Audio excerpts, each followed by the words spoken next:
Imagine a flame flickering in the wind. Its heat draws you in, promising warmth, but the moment you reach out, it dances away, untouchable. That's the paradox of desire without attachment, the ache of wanting, the pull of lust, the yearning for love, all while knowing deep down that clinging to these feelings might burn you alive. Have you ever felt that?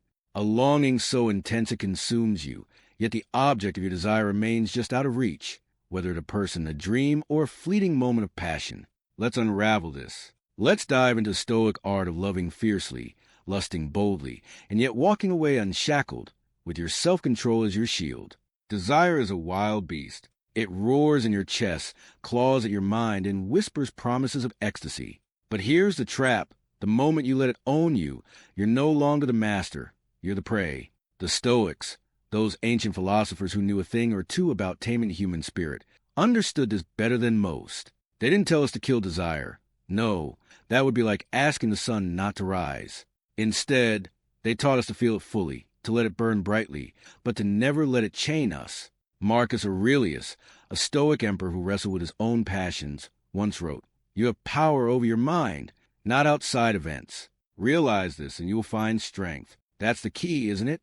To desire without being attached, to love without being consumed, to lust without losing yourself. But how do we get there? Let's break it down. First, let's look at the problem. Why do we cling so desperately to the things we want? Think about the last time you fell hard for someone. Maybe it was the way they smiled, the way their voice felt like a melody you couldn't stop humming. You wanted them, needed them, even, but the more you chased, the more you felt yourself slipping away. That's attachment. It's not love, it's not lust, it's fear masquerading as passion. The fear of losing, the fear of not being enough, the fear of the void that might open up if that person walks away. Psychologically, this stems from what Friedrich Nietzsche called the will to power, not just power over others, but power over our own sense of self. Nietzsche believed that our deepest drive is to affirm our own existence, to feel alive, to matter. When we attach our desires to someone or something outside ourselves, we're handing over that power. We're saying, "You define my worth. You decide if I'm whole." And that, my friend, is a dangerous game. So, what happens when we play that game? We become emotional puppets. Our moods swing with every text, every glance, every perceived slight. We obsess, we overthink, we lose sleep. I've been there, haven't you? Staring at my phone, waiting for a message that never came, feeling my heart sink with every passing minute. It's torment. But here's the thing. The Stoics would tell us that the torment isn't in the waiting. It's in the meaning we attach to the waiting. We're not just waiting for a text. We're waiting for validation, for proof that we're lovable, for a sign that we're not alone. That's where the Stoics come in with their radical idea. What if you didn't need that proof? What if you could desire that person, feel the fire of attraction, and still know, deep in your bones, that your worth doesn't hinge on their response? That's the first step to freedom. Let's move to the next part. How do we cultivate this Stoic detachment without losing the beauty of desire? The answer lies in self-control, not the cold, rigid kind that kills joy, but the kind that sets you free. Picture yourself as a river. Your desires are the currents, swirling and rushing, full of life. Attachment is a dam that blocks the flow, trapping the water until it stagnates. Self-control, on the other hand, is a riverbank. It doesn't stop the current, but it guides it, keeps it from flooding and destroying everything in its path. The Stoics believed in training the mind to be that riverbank. They practiced a technique called negative visualization, imagining the worst-case scenario not to dwell in misery, but to prepare for it. What if that person you're crazy about doesn't feel the same way? What if they leave? What if you never see them again? Feel the sting of that for a moment. Let it sink in. Now ask yourself, would you still be you? Would you still have your dreams, your passions, your light? The answer is yes. You're not a fragment waiting to be completed. You're already whole. Here's where it gets practical.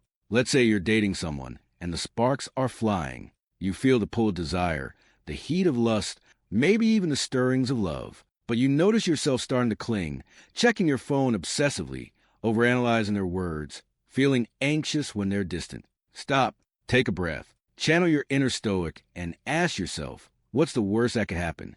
They might not be as into you as you are into them. They might walk away. Okay, now imagine that happening, and imagine yourself still standing, still smiling, still knowing your worth. That's the power of desire without attachment.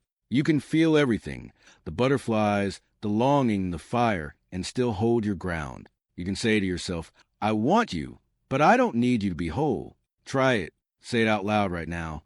I want, but I don't need. Feels liberating, doesn't it? But let's go deeper. What about lust? That raw, primal force that can make us feel alive and reckless all at once. The Stoics weren't prudes. They knew the power of physical desire. But they also knew it could be a double-edged sword. Lust without self-control can lead to obsession, to choices that hurt us or others, to a loss of dignity. I remember a time when I let lust take the wheel. I chased someone who was all wrong for me, ignored every red flag, because the chemistry was electric. It felt like a drug, and I was an addict, but the crash was brutal. The Stoics would say, feel the lust, revel in it, but don't let it own you. Set boundaries. Know your values. Ask yourself, does this desire align with who I want to be? If the answer is no, walk away, not because you're denying yourself, but because you're choosing yourself. Now let's talk about love. Love is trickier, isn't it? It's not just a feeling. It's a commitment, a choice, a mirror that shows us who we are. But even love can become a cage if we let attachment take over. Stoic love is about loving freely without possession. It's saying, I love you, and I want you to be happy, even if that happiness isn't with me. It's a love that doesn't demand, doesn't manipulate, doesn't suffocate. Nietzsche's will to power comes back here. True love empowers both people grow, to affirm their own existence, not to diminish it. So, the next time you feel yourself clinging to someone you love, ask, am I loving them or am I trying to control them? Am I giving or am I grasping? Be honest. The truth might sting, but it will also set you free. We're nearing the end of this journey, but there's one final piece. The transformation. When you master desire without attachment, you become unshakable. You can walk into a room full of people you're attracted to and feel the pull without losing your center. You can love deeply without fear of loss. You can chase your dreams without being crushed by failure. This is a Stoic promise. Not a life without feeling, but a life where your feelings don't own you. You become the flame that burns brightly but doesn't consume itself. You become the river that flows freely but never floods. You become the person who desires, loves, and lusts, and yet remains whole. So, here's my challenge to you. Take one desire that's been consuming you lately. Maybe it's a person, a goal, a fantasy. Feel it fully, don't suppress it, but then practice letting go. Visualize the worst-case scenario. Affirm your worth, with or without that desire being fulfilled. Say to yourself, I am enough, and then take action. Set a boundary. Make a choice. Walk away if you need to. You're not running from your feelings. You're mastering them. Write in the comments, I choose self-control. I choose freedom. I choose me. And if this journey resonated with you, subscribe for more reflections on how to live boldly, love fiercely, and stay unshackled. Let's keep walking this path together, because you, my friend, are a force to be reckoned with.